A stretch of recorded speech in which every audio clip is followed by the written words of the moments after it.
Hello everyone, जय हिंद, नमस्कार। Recently 20 सितंबर को आपका था बीपीएससी एलडीसी का एग्जाम।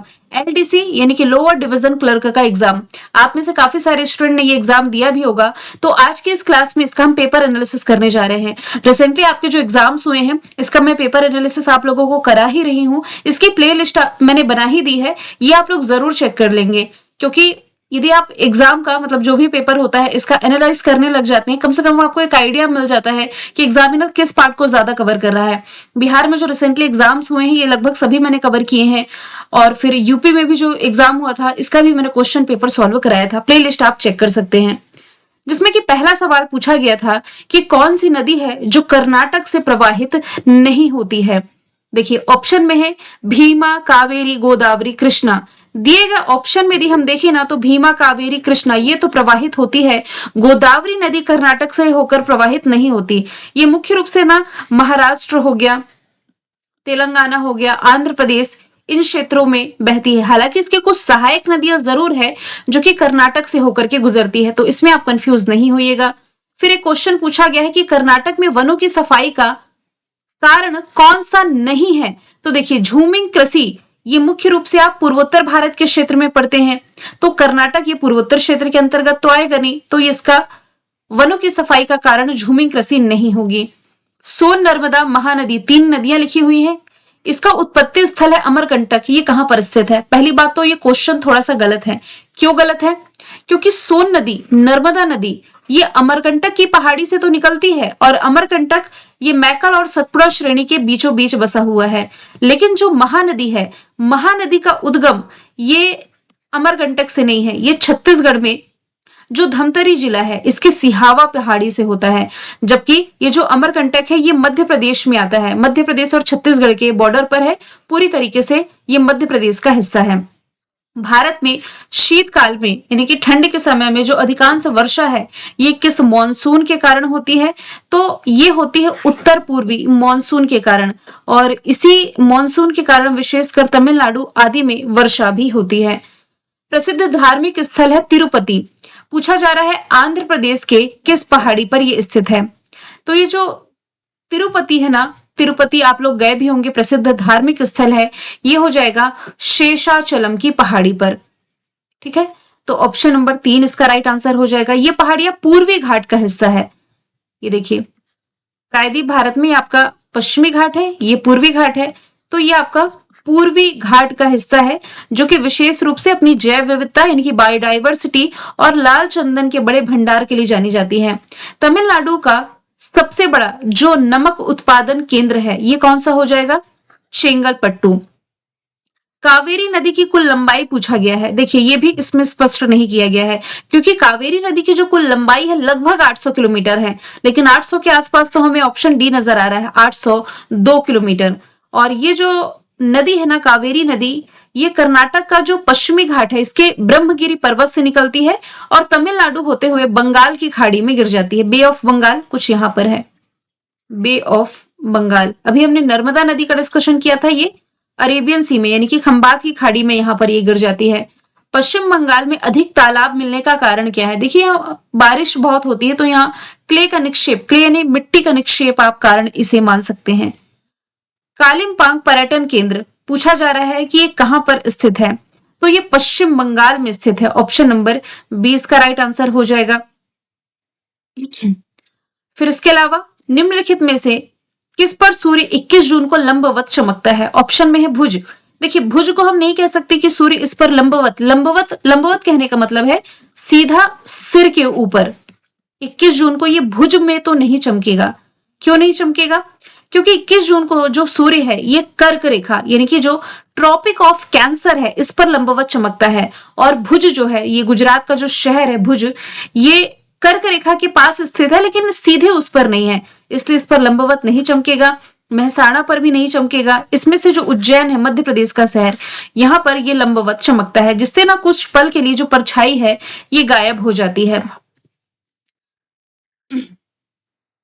दिल्ली सल्तनत में शासनकाल में कि जिनका शासनकाल रहा है गुलाम वंश, खिलजी वंश, तुगलक वंश, इसमें सैयद और लोदी वंश, इसमें पूछा जा रहा है कि सबसे लंबा और सबसे छोटा राजत्व काल किस राज्यवंश का रहा है, यानी कि सबसे ज्यादा लंबे समय तक शासन किसने किया और सबसे कम समय तक किसने किया? तो देखिए, तुगलक वंश 94 ईयर तक इसने शासन किया है, यानी कि सबसे लंबा। खिलजी वंश ने सबसे कम, लगभग 30 वर्ष तक इसका शासनकाल रहा है। फिर सुल्तानगंज से प्राप्त जो गुप्तकालीन सर्वश्रेष्ठ बुद्ध प्रतिमा है, पूछा जा रहा है कि वर्तमान में कहां पर यह स्थित है। वर्तमान में इंग्लैंड का जो बर्मिंघम शहर है, यहाँ पर जो Birmingham museum and art gallery है, यहां पर ये सुरक्षित है। बौद्ध ग्रंथ में जो विनय पिटक है, इसका संबंध किससे है? मतलब 4 पॉइंट लिखे हुए हैं, इससे रिलेटेड कुछ पॉइंट यहाँ पर बताए गए हैं।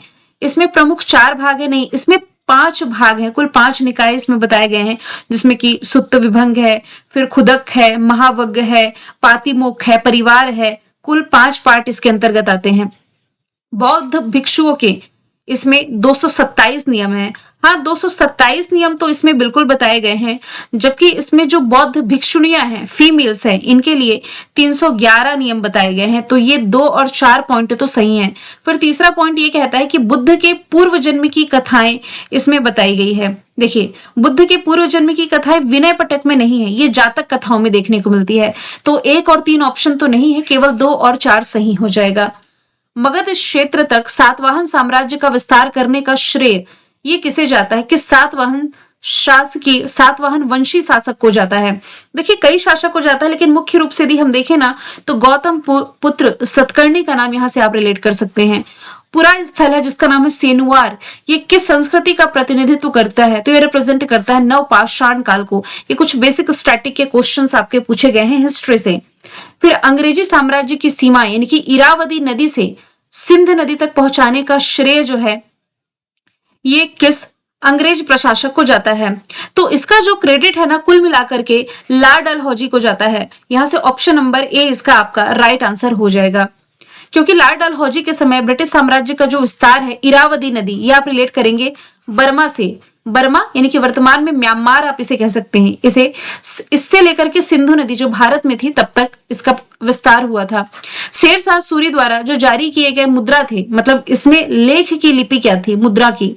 अकॉर्डिंग टू ऑप्शन, इसका आंसर हो जाएगा आपका फारसी और अरबी।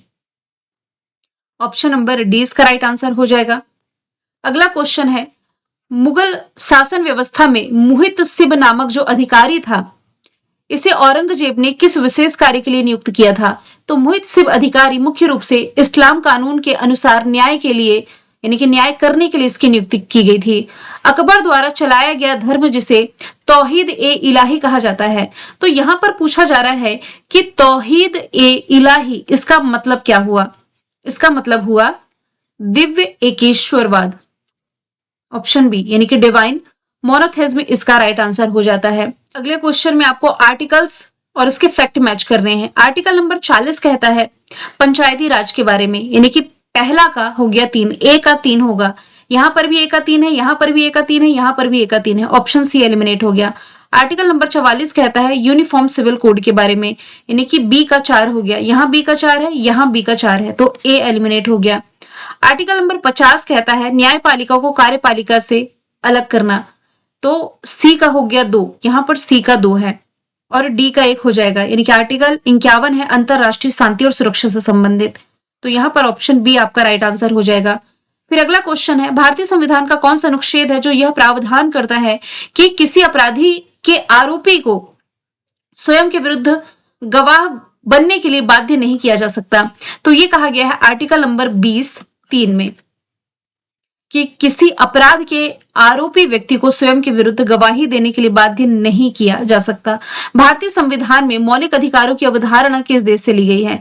मौलिक अधिकार लिए गए हैं अमेरिका से। मौलिक कर्तव्य यदि पूछा जाए, मौलिक अधिकार यानी कि फंडामेंटल राइट्स और फंडामेंटल ड्यूटीज यानी कि मौलिक कर्तव्य यदि पूछा जाए तो सोवियत संघ रसिया से ये लिए गए। भारतीय संविधान में कितने प्रकार के रिट का उल्लेख है? तो कुल 5 प्रकार के रिट का इसमें उल्लेख है। एक तो है बंदी प्रत्यक्षीकरण, हाबेस कॉर्पस की इसमें बात की गई है। दूसरा है इसमें परमादेश, मेंडामस की बात कही गई है। तीसरा है इसमें प्रतिषेध यानी कि प्रोहिबिशन की बात कही गई है। चौथा है इसमें उत्प्रेषण,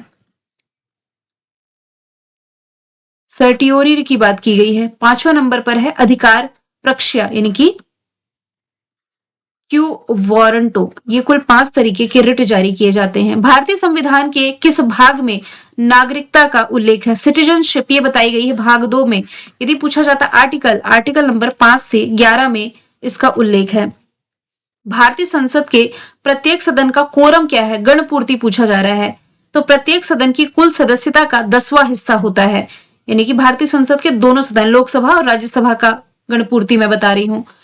कौन सा संविधान संशोधन अधिनियम ये केंद्र और राज्य दोनों स्तरों पर मंत्री परिषद के आकार को निचले सदन में कुल सदस्यों की संख्या के 15% तक सीमित करता है? तो ये था भारतीय संविधान का 51वां संविधान संशोधन 2003 का। आगे यदि हम चलें, सीएजी से रिलेटेड कुछ बात कही गई है कि भारत का जो कंट्रोलर एंड ऑडिटर जनरल है इसकी नियुक्ति भारत के मुख्य न्यायाधीश करते हैं। नहीं, ये फैक्ट गलत है, क्योंकि कंट्रोलर एंड ऑडिटर जनरल की नियुक्ति राष्ट्रपति के द्वारा की जाती है आर्टिकल 148 के तहत। ठीक है, दूसरा आर्टिकल तो इनसे रिलेट करेंगे तो सही लिखा है। इनकी जो कार्य अवधि होती है 6 वर्ष या 65 वर्ष की आयु तक, जो भी पहले हो तब तक होती है। दूसरा तीसरा दोनों सही हो गया। इसका वेतन उच्च न्यायालय के न्यायाधीश के बराबर होता है। देखिए, सीएजी को ना सर्वोच्च न्यायालय के न्यायाधीश का दर्जा मिला हुआ, उच्च न्यायालय नहीं, सर्वोच्च न्यायालय। तो यहां से आपका ऑप्शन 2 और 3 ही सही होगा। इसका वेतन सर्वोच्च न्यायालय के न्यायाधीश के बराबर होता है, यानी कि सुप्रीम कोर्ट के, हाई कोर्ट के नहीं। चौथा ऑप्शन भी एलिमिनेट हो गया। यहां से 2 और 4 ही आपका सही हो जाएगा।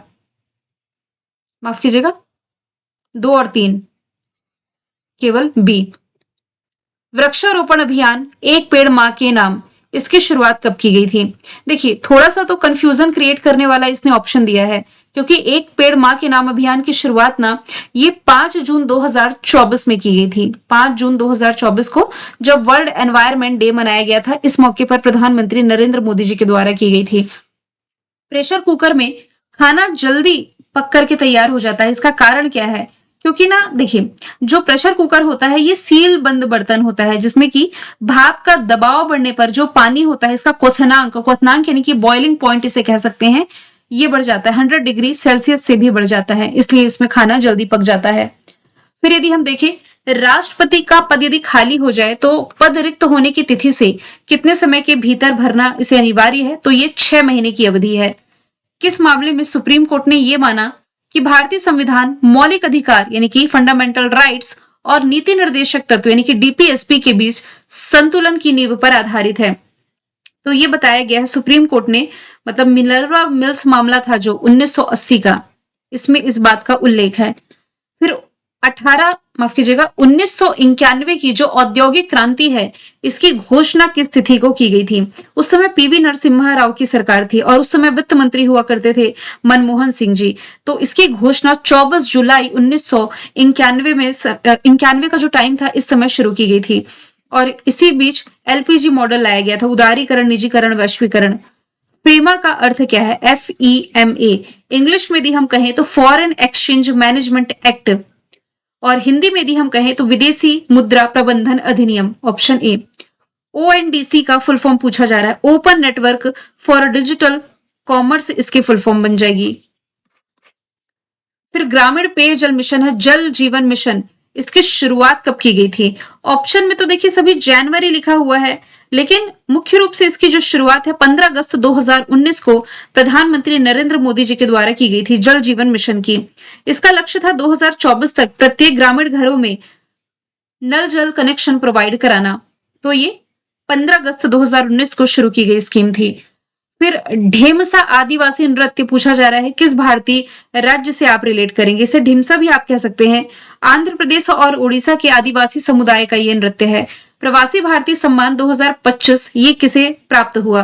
देखिए, कुछ नाम इसमें शामिल थे, कुछ 4-5 नाम थे, जिसमें कि प्रोफेसर अजय राणे का नाम शामिल है, सामुदायिक सेवा के लिए इन्हें मिला। फिर अन्य में सैयद अनवर खुर्शीद को मिला था स्वास्थ्य सेवा के लिए, स्वामी सत्युरानंद को मिला था सामुदायिक सेवा के लिए, रवि कुमार को मिला था, संदीप के टैगोर को मिला था। यहाँ ऑप्शन के अकॉर्डिंग अजय राणे हैं। 2025 में बिहार में कितने जिले हैं? जिलों की संख्या है 38। बिहार दिवस 2025 जो मनाया गया, इसकी थीम क्या थी? इसकी थीम थी उन्नत बिहार, विकसित बिहार यानी कि एडवांस बिहार, डेवलप्ड बिहार। बिहार ने अपना स्थापना दिवस 22 मार्च को मनाया है। किस राज्य में इंदिरा मां आत्मीय भरोसा योजना की शुरुआत की गई? तो इसकी शुरुआत जो है ये तेलंगाना गवर्नमेंट के द्वारा की गई थी। ये योजना मनरेगा के तहत भूमिहीन मजदूरों को आर्थिक सहायता प्रदान करती है। विक्रम मिस्री जो कि वर्तमान में विदेश सचिव के पद पर कार्यरत हैं, विदेश मंत्री एस जयशंकर है। बिहार ने अपना स्थापना दिवस 22 मार्च को मनाया गया और इसी दिन वर्ल्ड वाटर डे, विश्व जल दिवस मनाया जाता है। भारत की ranking world press freedom index में विश्व प्रेस स्वतंत्रता सूचकांक में इस साल है 151। रिपोर्टर्स विदाउट बॉर्डर नामक ये रिपोर्ट रिलीज की जाती है। टॉप पर इसमें हो जाएगा नॉर्वे। आईफा अवार्ड 2025 में बेस्ट एक्टर का अवार्ड मिला है कार्तिक आर्यन को, इनकी फिल्म भूल भुलैया 3 के लिए। आगे यदि हम चले, मार्च 2025 में इंडोर शॉटपुट में Mountbatten indoor track and field championship में नया कीर्तिमान स्थापित करने वाली जो पहली भारतीय महिला बनी है, इनका नाम हो जाएगा कृष्णा जयशंकर। पौधों में शाकीय अंगों से नए पौधे बनने की जो प्रक्रिया है ये कहलाती क्या है? तो ये कहलाती है वेजिटेटिव प्रोपगेशन। ऑप्शन डी इसका राइट आंसर है। परागण के बाद फूल के किस भाग से फल बनता है? तो ये बनता है अंडाशय से यानी कि ओवरी से। ऑप्शन डी राइट आंसर है। राइजोपस में प्रजनन की विधि क्या है? देखिए, राइजोपस में ना प्रजनन की विधियां जो हैं ये 2 प्रकार से होती है, यानी कि इसमें असेक्सुअल रिप्रोडक्शन होता है, अलैंगिक प्रजनन भी होता है, और उसमें सेक्सुअल यानी कि लैंगिक प्रजनन। हिंदी में मैं लिख देती हूं लैंगिक, या इसे आप कह सकते हैं सेक्सुअल रिप्रोडक्शन। फिर एक होता है अलैंगिक यानी कि असेक्सुअल रिप्रोडक्शन। 2 प्रकार के इसमें प्रजनन विधियां होती हैं। रोटी बनाने और शराब बनाने की प्रक्रिया किसके द्वारा होती है? यीस्ट। Option D. ओजोन परत को सबसे ज्यादा नुकसान पहुंचाती है जो गैस, इसका नाम हो जाएगा क्लोरोफ्लोरोकार्बन, CFC। जो रेफ्रिजरेटर मैंने कि आप कह सकते फ्रिज और एसी में प्रयुक्त होने वाली जो गैस है ना, इसी का एग्जाम्पल है। मिमोसा पुदिका जिसे आप छुई मुई कह सकते हैं, इसमें दिखाई देने वाली गति है, ये क्या कहलाती है? तो इसे आप कह सकते हैं नेस्टिक गति, नेस्टिक मूवमेंट। Option A. किस जलीय आक्रामक पौधे को बंगाल का आतंक कहा जाता है? तो देखिए, बंगाल का आतंक ये कहा जाता है जलकुंभी को, लेकिन ऑप्शन में जलकुंभी लिखा नहीं हुआ है।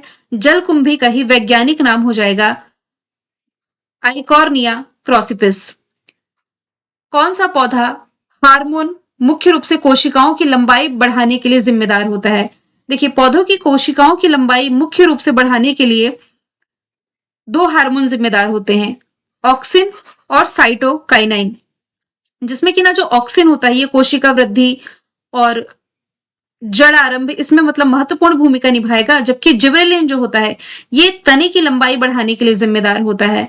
मटर के पौधे में कौन सा भाग कंचुक यानी कि टेंड्रिल में परिवर्तित होता है? तो मटर के पौधे में पत्तियां और कभी कभी जो तने की शाखाएं होती है ना, ये टेंड्रिल में परिवर्तित हो जाती है। माइकोराजा किस जीव के साथ जुड़ा हुआ है? तो ये कवक यानी कि फंगी के साथ जुड़ा हुआ है। फिर क्वेश्चन पूछा गया था ओजोन परत के क्षरण का मुख्य कारण क्या है? तो जैसा कि मैंने बताया, यह है क्लोरोफ्लोरोकार्बन। वाहनों से निकलने वाला प्रमुख वायु प्रदूषण, अकॉर्डिंग टू ऑप्शन प्रमुख वायु प्रदूषण इसमें है कार्बन मोनोऑक्साइड। ऑप्शन बी इसका राइट आंसर हो जाएगा। इसके अलावा कार्बन डाइऑक्साइड भी है, नाइट्रोजन ऑक्साइड भी है। किसी जीव की आंतरिक स्थिरता बनाए रखने की क्षमता ये क्या कहलाती है? तो इसे कहा जाता है होम्योस्टेसिस। हिंदी में कहेंगे तो समस्थापन। मस्तिष्क का कौन सा भाग है जो कि ऐच्छिक क्रियाओं को कंट्रोल करता है? वॉलंटरी एक्शन को जो कंट्रोल करेगा, तो वॉलंटरी एक्शन को तो वैसे कंट्रोल करता है सेरेब्रम। ऑप्शन सी इसका राइट आंसर है। ऐच्छिक क्रियाएं जिसमें कि चलना, दौड़ना, साइकिल चलाना, पेंसिल उठाना, जो आप करना चाह रहे हैं, ऐच्छिक क्रियाएं। अनैच्छिक क्रियाएं यानी कि इनवॉलंटरी फंक्शन में इसे कंट्रोल करेगा मेडुला। मेडुला जैसे कि आपके हृदय की गति, श्वास जो आप ले रहे हैं, पाचन प्रक्रियाएं, ये आपके इनवॉलंटरी फंक्शन में आ जाती है। नेक्स्ट यदि हम देखें, किस क्षेत्र में सर्वाधिक जैव विविधता यानी कि बायोडाइवर्सिटी पाई जाती है? तो ना उष्णकटिबंधीय क्षेत्र यानी कि ट्रॉपिकल क्षेत्र में सबसे अधिक बायोडाइवर्सिटी पाई जाती है। कौन सा पिरामिड हमेशा सीधा बनता है? तो अकॉर्डिंग टू ऑप्शन जो ऊर्जा पिरामिड है, पिरामिड ऑफ एनर्जी, ये हमेशा ही सीधा बनता है ऐसे। कौन सा संयोजी उत्तक मांसपेशियों को हड्डी से जोड़ता है? देखिए, मांसपेशियों को हड्डी से जोड़ने वाला जो संयोजी उत्तक होता है इसे कंडरा या आप इसे टेंडन कह सकते हैं। मनुष्यों में कौन सा अंग है जो रक्त से नाइट्रोजनी अपशिष्ट को फिल्टर करता है? तो इसे फिल्टर करने का काम करता है किडनी यानी कि गुर्दा। किसकी विद्युत ऋणात्मकता सबसे अधिक है? तो ये है फ्लोरीन की। इसका परमाणु क्रमांक आप लिखते हैं 9। आदर्श गैस का समीकरण ये होता है पीवी इक्वल टू एनआरटी। देखिए पी यानी कि प्रेशर, ये दाब को परिभाषित करेगा, वी आयतन को, एन ये हो गई मात्रा यानी कि नंबर्स, टी यानी कि टेम्परेचर हो गया। अब यहाँ पर जो आर लिखा हुआ है ये सार्वभौमिक गैस स्थिरांक होता है यानी कि यूनिवर्सल गैस कांस्टेंट होता है। आप लोगों ने डेफिनेटली इसे पढ़ा होगा, बेसिक इसमें साइंस का क्वेश्चन पूछा गया है जीके का। CH3CH2OH का IUPAC नाम पूछा जा रहा है तो ये हो जाएगा एथेनॉल। उदासीन विलयन का पीएच मान होता है 7। 7 से अधिक गया तो ये क्षार हो जाता है सोर, और 7 से कम गया तो ये बन जाता है अम्ल यानी कि खट्टा हो जाता है फिर ये। तो ये क्वेश्चन बेसिक क्वेश्चन है जो कि अभी आपके रिसेंटली एग्जाम में पूछे गए हैं। आप लोग एक बार बताइएगा कि कितने क्वेश्चंस आप लोगों ने सही अटेम्प्ट किए हैं, या इसका कहीं से मैंने कुछ गलत आंसर टिक कर दिया होगा तो कमेंट बॉक्स आप लोग चेक कर लेंगे। मिलेंगे नेक्स्ट वीडियो एनालिसिस में। Thank you so much.